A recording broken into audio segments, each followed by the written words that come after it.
ഒരു ദുബായ്ക്കാരൻ്റെ ഏറ്റവും കൂടുതൽ സമയം ചെലവാകുന്ന സ്ഥലമാണിത്. ദുബായ് ഷാർജ ബോർഡറിലെ നാഷണൽ പെയിൻസ് ട്രാഫിക്. UAE-യിൽ നമ്മൾ വീട്ടിലേക്കാൾ കൂടുതൽ സമയം റോഡിലായിരിക്കുമെന്നാണ് പൊതുവെ പറയുന്നത്. എന്നാൽ ആംസ്റ്റർഡാം ബേസ് ചെയ്തുള്ള ഒരു ഏജൻസിയുടെ കണക്ക് പ്രകാരം ലോകത്ത് ഏറ്റവും കൂടുതൽ ട്രാഫിക് അനുഭവപ്പെടുന്ന സിറ്റി ലണ്ടനാണ്. 10 കിലോമീറ്റർ താണ്ടാൻ 37 മിനിറ്റും 20 സെക്കൻഡും. ഈ ലിസ്റ്റിൽ 6ഉം 7ഉം സ്ഥാനത്ത് ഇന്ത്യൻ നഗരങ്ങളായ ബംഗളൂരുവും പൂനെയുമാണ്. ഈ കണക്ക് പ്രകാരമുള്ള ആദ്യ 10 സ്ഥാനത്ത് UAE-യിലെ ഒരു നഗരങ്ങളുടെ പേരുമില്ല. 10ഉം 20ഉം വർഷം മുന്നിൽ കണ്ടുകൊണ്ടാണ് ദുബായിയുടെ റോഡ് വികസനം നടക്കുന്നത്. അതിൽ തന്നെ ദുബായ് RTA-യുടെ ഏറ്റവും വലിയ പ്രോജക്റ്റായ ഷിൻഡഗ കോറിഡോർ 45% പൂർത്തിയായതായാണ് RTA സോഷ്യൽ മീഡിയ വഴി അറിയിച്ചിരിക്കുന്നത്.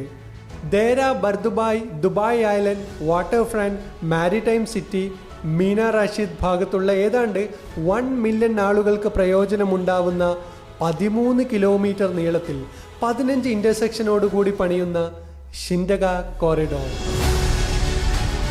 ഇതിൽ ദുബായ് RTA തരുന്നൊരു ഉറപ്പുണ്ട്.